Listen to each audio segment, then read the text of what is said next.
All right, what's up, everybody? I've wanted to sit down and talk with a great friend of mine and let you guys get to know a great friend of mine, a guy who's responsible for me being here today, okay? The guy who got me my start in radio, as a matter of fact. And it was a long time ago in a galaxy far, far away when I met this guy, and I want to bring him in right now. His name is Nick Anthony. Nick, how are you today, man?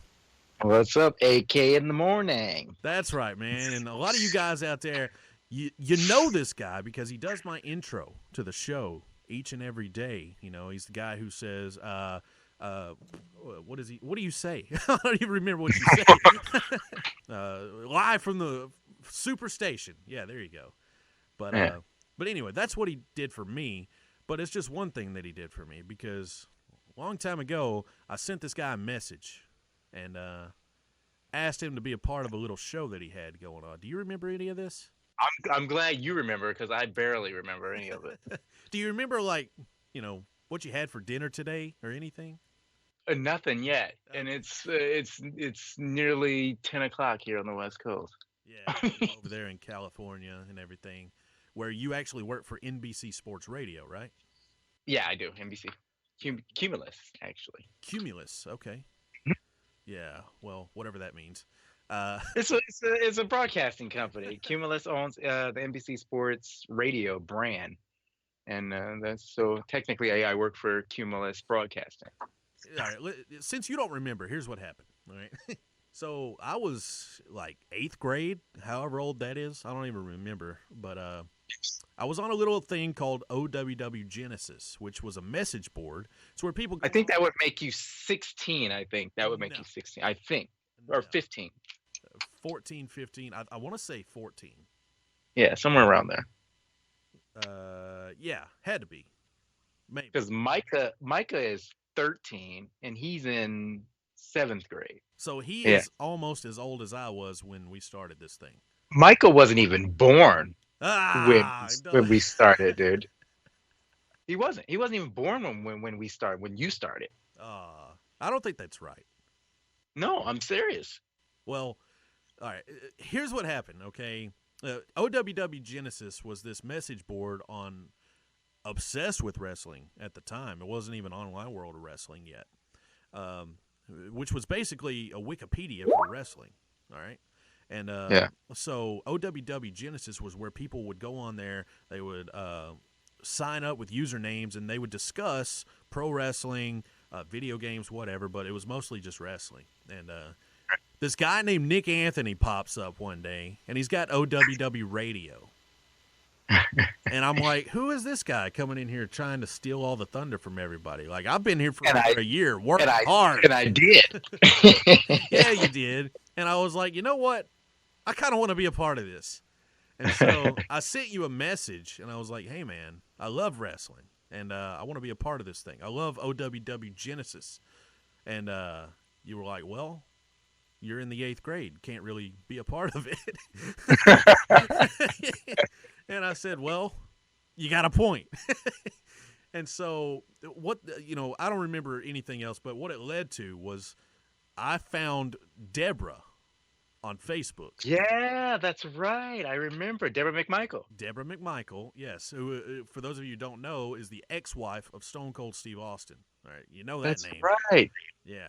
And so I sent her a message. Here I am, 7th, 8th grade, whatever. I think 7th grade. I sent her a message. I was like, hey, look, here's my situation. I want to be a part of this thing, but these guys won't let me because I'm 13. That's great. And I was like, look, obviously I can't pay you, and they're not going to pay you, but can you do this interview? And she was like, are you serious? That's really how it went down? And she said, sure. Wow. I never knew that. That's how it went down. I'm paraphrasing, but yes, that's how it went down. And I sent you a message immediately because, for one, this is the first contact at all that I've ever had with a pro wrestler. And I'm like, I'm over the moon at this point. Because it's Deborah. I love Deborah. And, puppies. And absolutely. I immediately sent you a message. I was like, hey, I got you this interview with Deborah. Can I be a part of this thing now? And you're like, well, I mean, I'll do the interview, but you got to go to school. Yeah, how are you gonna do the interview? You got to be at school. And so once again, I'm like, you got a point. And so you did the interview, and afterwards, I'm like, well, I know I couldn't be a part of the interview, but I want to do anything I can to be a part of this thing. And eventually, you kind of let me, chime in a couple of words here and there. You call in a couple of times. I was a part of this fun thing called OWW Jeopardy. We played a Jeopardy game. Mm-hmm. And one thing led to another. I eventually got to come on the show and, be part of the discussions with you guys. It was you. It was this guy named Dave the Caveman. Dave Caveman. Yeah, that's right. Look at you. Here's what I remember the most about AK in those early days. You were like that bug, that roach who wouldn't go away. Yeah, you know what I'm saying? You were that fly that kept buzzing around during the picnic, and that just would not stop. And that's kind of like, I think that's what drew me to you. That's what I liked about you, because Pro Wrestling 24/7, it had a lot of co-hosts and hosts that came on and went away, for this, that, or the other reason. You were always there. You know what I'm saying? You knew what you wanted out of, radio, out of entertaining, wrestling, whatever. You knew what you wanted, and that's what drew me to you. That's what I liked about you, dude. And you showcasing that is what got you where you are now. And dude, I'm super proud of you. Super proud. Well, I appreciate that. And I've been going back listening to some of our old episodes of OWW Radio. We had a lot of cool interviews. We had Oliver Humperdinck, Rick Martel, Roderick Strong, of course, which I'm working on posting that video as we're recording right now. A lot of cool interviews. You snubbed me for Bret Hart, which I still don't forgive you for. Well, come on. I mean, here's the thing. Like, as I'm going back listening to some of these great episodes of OWW Radio, listening to you and how great you are at radio and how I've learned everything I know because of you, I was awful. I bet I had a couple of awful shows in there too. It blows my mind that you allowed me on your show. If I were you, I would have recorded me in the conversation and then edited me out in post-production. Here's the thing. Here's the thing. Someone gave me an opportunity, so I should be able to give someone else an opportunity, right? That's how it goes. Well, all I'm saying is that I wouldn't do that for anyone. If someone like me comes in here and wants to talk like I used to talk in these old episodes, there's no way I'm letting them on my show. It can't be that bad. Listen, I don't even remember the Roderick Strong interview, so it can't be that bad. Well, you weren't a part of that one, and there's a whole story behind that, and that he who will not be named was part of that interview. Oh, there's a lot of he who would not be named in our story of Pro Wrestling 24/7. Well, we changed a lot of, names. We went from OWW Radio to PW 247. PWF Radio. Yeah, Place with Friends. Remember that with homeboy? What's his name? Yeah. Sean Goth or something. I don't even know. I don't remember his name. Sean Washcloth, I think. And was it? yeah, something like that. And we did a lot of cool stuff, man. But one thing that always remained the same throughout all the different incarnations is that we were there together. Daniel from San Leandro, all the listeners know that name as well because he's on our show. Daniel. There was a core of three, yes. And then a fourth individual joined us later on. But the four of us, I guess, including myself, we stuck together. We stayed together. We're like brothers. Yeah, I mean, even guys like Dave who were there for my first episode of OWW Radio. I don't ever hear from him, but he's always going to be a brother to me, just like you are, and Daniel and Scott up in New York, Corey up in Canada, that mother Canucker, he's always a good guy. that's right, Corey. Yeah. I mean, even guys like, Graham GSM Matthews, who we met later on, he's been on my show. Like, he's actually been on my show for an interview before. So Nice. we've made a lot of really good friends. I've gone to 3 WrestleManias along with you guys. You've been to several more WrestleManias. I've been to majority of them. The ones that I could get to, since I don't know, the 90s. I can't even remember.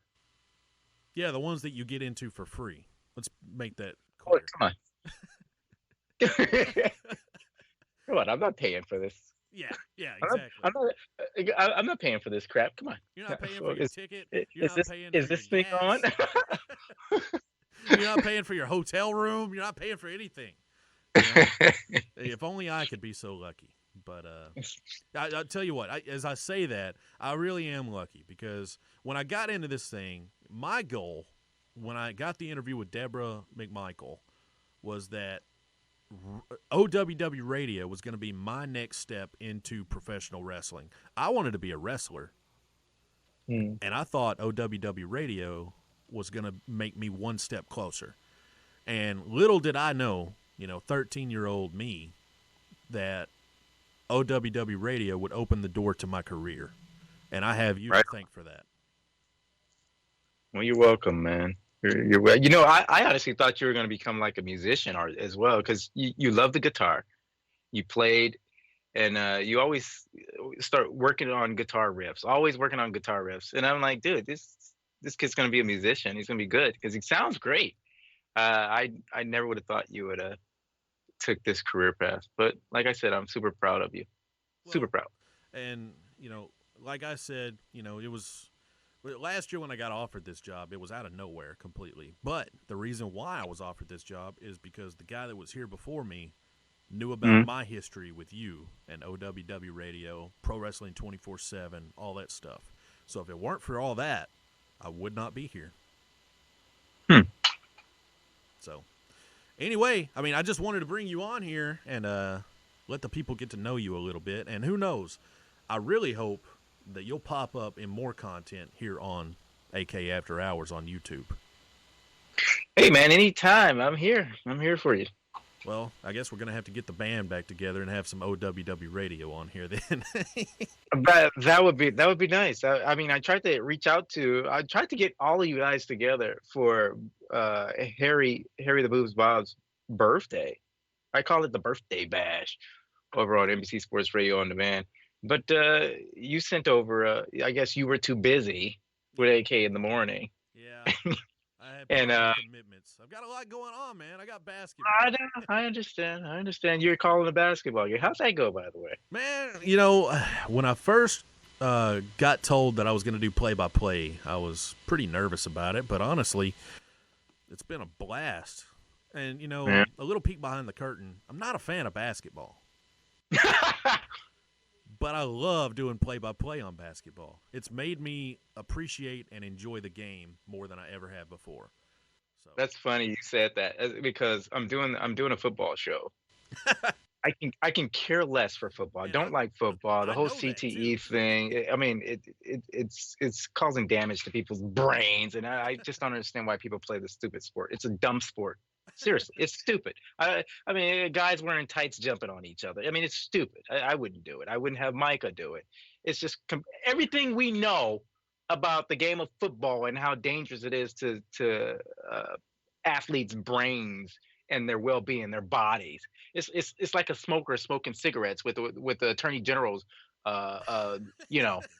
saying that it causes cancer and people still smoking. It's right there on the label, right there on the box. It causes cancer. People still smoke. Everything we know about football, and people still going out there and play. It's really stupid. But here I am. I'm doing a football talk show. Can care less about the thing, but hey, whatever. You just do it, because of love of radio and the money, I guess. Yeah, who don't? That's it. That's the money. Yeah. I love it when you rant. I love it. I'm sorry. I didn't mean to. No, it's okay. That's what I was hoping for in this video at some point. But all right. Man, yeah, we're definitely going to have to get some stuff together, and we're going to have to record some content exclusive for the fans on YouTube. And maybe through the YouTube channel, you can actually get to know some of my friends, and my friends can get to know you. And then we're all going to be worldwide, just like the Facebook page is. We got fans in California, up in New York, Ohio, even in New Zealand, man. The Facebook page, AK in the Morning. Go give it a follow. Hit the like button, the thumbs up button at the top of the page. Become a fan of the page. Become part of all of the discussions. Go follow us on Instagram, AK in the Morning, and hit the little red subscribe button right underneath this video, and you will get all the updates from AK After Hours on YouTube. Nick Anthony, so glad I could catch up with you today, man. No, anytime, brother. I'm here. You got the number. And hey, can I plug Pro Wrestling 24/7? Absolutely. If you head over to ProWrestling247.com, you will catch the most interested, opinionated, informative wrestling talk program you've ever heard, period. It is Pro Wrestling 24/7, NBC Sports Radio on demand. Nick Anthony and Harry the Blues Bob. Also on Twitter at the PW247, Facebook, the Pro Wrestling 24/7. That's the group. Join us over there as well. Don't forget ProWrestling247.com. That's it, dude. There you go. Hey, catch you on the next video.